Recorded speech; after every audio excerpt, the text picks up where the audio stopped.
La dernière guerre terrestre.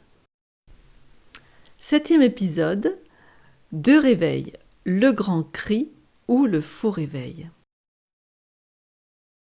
Notre texte de référence est, vous vous en souvenez, Apocalypse 12, verset 17. « Et le dragon fut irrité contre la femme, et il s'en alla faire la guerre au reste de sa postérité, à ceux qui gardent les commandements de Dieu et qui ont le témoignage de Jésus. » Ce verset décrit le conflit à venir, la dernière guerre sur la terre.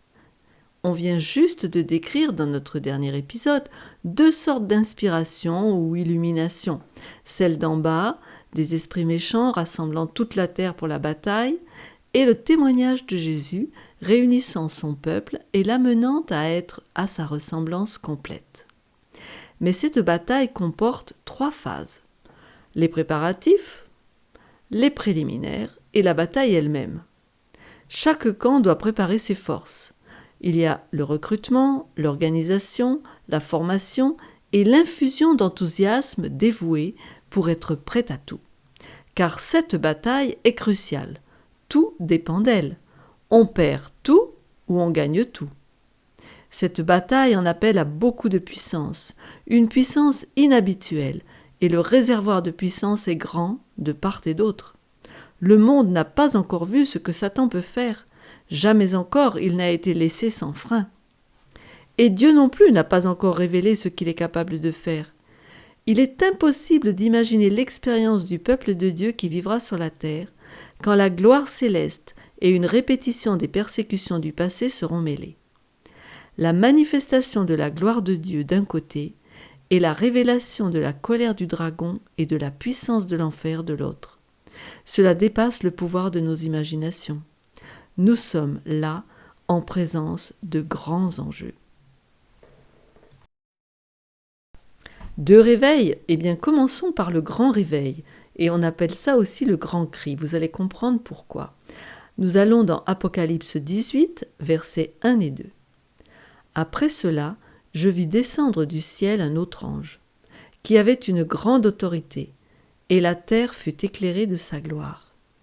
Il cria d'une voix forte, disant : « Elle est tombée, Babylone la grande. Elle est devenue une habitation de démons, un repère de tout esprit impur, un repère de tout oiseau impur et odieux. Voilà ce que Dieu va faire. Il va pourvoir son peuple de la puissance nécessaire pour le préparer aux assauts de l'armée du dragon. » Puis, au verset 4, « J'entendis du ciel une autre voix qui disait : Sortez du milieu d'elle, mon peuple, afin que vous ne participiez point à ses péchés et que vous n'ayez point de part à ses fléaux. » Vous avez noté les expressions grande puissance, grande autorité, gloire, crier d'une voix forte.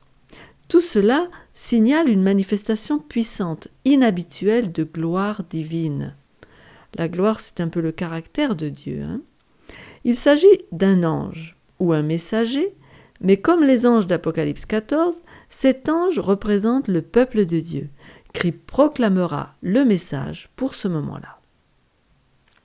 Se peut-il que ce petit peuple, pauvre, faible, comme vous et moi, ce mouvement, puisse un jour être représenté par cet ange puissant descendant du ciel avec une grande puissance ?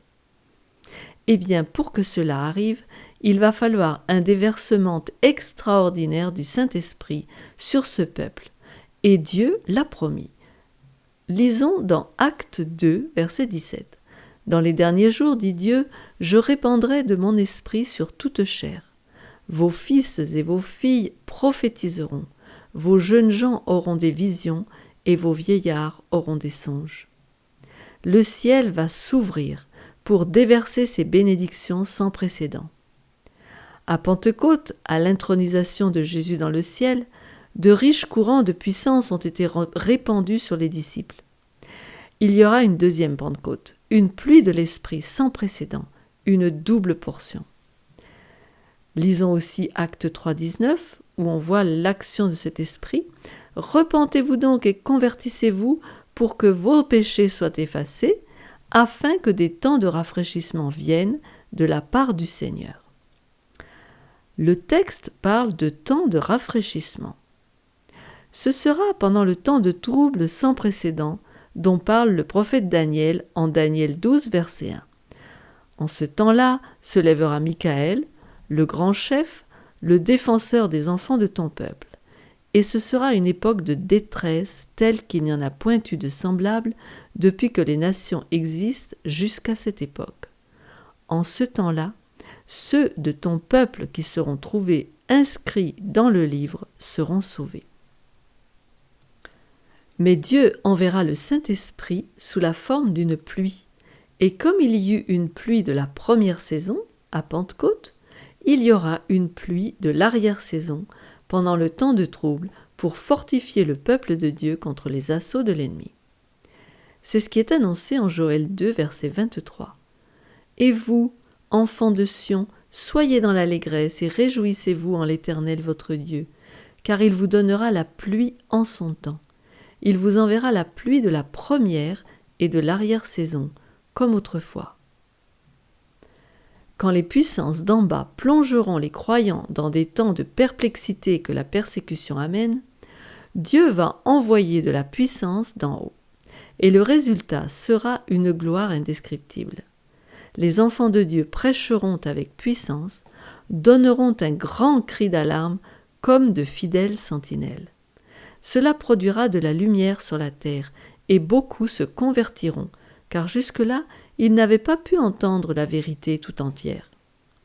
Les enfants de Dieu iront partout proclamer cette bonne nouvelle du retour de Jésus avec la puissance d'en haut. Les cœurs répondront à l'attraction de l'aimant divin. Comme au jour de la Pentecôte, les saints feront des miracles, guériront les malades. On verra un grand réveil de la piété comme lors de la Pentecôte. Après le vrai réveil, le faux réveil. Satan est le maître des contrefaçons, il doit faire un faux réveil. Ce faux réveil est mu par les forces d'en bas, le pouvoir de l'enfer. Comme on l'a dit, le livre d'Apocalypse révèle les plans de Dieu et démasque ceux du diable. Apocalypse 13, versets 13 et 14 nous dit « Elle opérait de grands prodiges, même jusqu'à faire descendre du feu du ciel sur la terre à la vue des hommes, et elle séduisait les habitants de la terre par les prodiges qui lui étaient donnés d'opérer en présence de la bête, disant aux habitants de la terre de faire une image à la bête qui avait la blessure de l'épée et qui vivait. » J'espère que depuis qu'on étudie l'Apocalypse, vous avez commencé à comprendre tout ce langage. Ce passage dévoile cette bête à 2 cornes, qui est le symbole de l'Amérique protestante. Ce pouvoir opère de grands prodiges, des miracles, des guérisons, par ses faux apôtres, faux prophètes. On le voit depuis bien des années dans l'Amérique protestante, mais aussi ailleurs dans le monde. Ce texte montre bien que ce pays, donc l'Amérique, fera une image à la bête pour restaurer dans cette terre le pouvoir de la papauté, pour imposer sa marque sur les esprits et les consciences des hommes en rébellion contre la loi de Dieu. Et ce sont les miracles puissants qui en seront la cause, jusqu'à faire descendre du feu du ciel à la vue des hommes. Ce sont des choses qui vont arriver très bientôt et littéralement. Ce qui se passe dans les églises, dans les grandes réunions de guérison aujourd'hui, est un préliminaire. Ce qui s'est passé récemment au Washington Mall avec la réunion des différents courants protestants en Amérique, tous unis pour la cause de Dieu, pour ramener Dieu dans la vie américaine, est le signe d'un grand réveil de la piété. Mais ce réveil n'est pas en accord avec la parole de Dieu, car il se situe non autour de la doctrine de Christ, mais au niveau de l'expérience, au niveau de l'idée d'un retour de Jésus en Israël et de la venue du millénium de paix sur la terre. Ces idées ne sont pas bibliques. Ce réveil est une contrefaçon avec les miracles, le parler en langue, les fausses prophéties. Dieu laisse toujours la place à Satan en premier. Avant le vrai réveil et le grand cri d'Apocalypse 18, il lui permet de pousser sa contrefaçon pour étendre son influence sur le monde chrétien. Et il travaille fébrilement et sur tous les fronts, par le spiritisme, les apparitions des esprits des morts, des rêves, des visions, des guérisons, l'hypnose, et j'en passe. Au passage, d'ailleurs, En parlant d'hypnose, les gens sont amenés à faire parfois des mois, des années après ce qui leur avait été suggéré pendant une séance. Des idées sont plantées en eux, leurs goûts peuvent être changés. D'ailleurs, certains obèses ont perdu énormément de poids par l'hypnose, car on leur avait suggéré ce qu'ils devaient manger. Vous comprenez les possibilités de Satan dans ce travail. Et puis, on peut parler de subtilités encore plus grandes, celles qui consistent à croire que l'on peut recevoir de la lumière de ces églises parce qu'ils font de grandes choses. Ils amènent beaucoup de gens à Dieu, mais s'ils n'acceptent pas toute la loi de Dieu et le sabbat, peut-on leur faire confiance ? D'où vient leur inspiration ? Je ne les juge pas personnellement, mais je ne chercherai pas auprès d'eux des éclairages. Oui, Babylone a de la puissance, mais je n'en veux pas. Elle a des guérisons, mais je ne veux pas de cette guérison-là. Je préfère rester malade et m'en remettre à Dieu, et regarder à son sanctuaire d'où viendra le vrai réveil. Il déversera son esprit au moment approprié. Il nous faut l'attendre. Ce réveil viendra quand nous posséderons l'expérience mentionnée dans Apocalypse 14, verset 12, quand nous serons parfaitement soumis à lui. Je relis Apocalypse 14, verset 12. C'est ici la persévérance des saints qui gardent les commandements de Dieu et la foi de Jésus.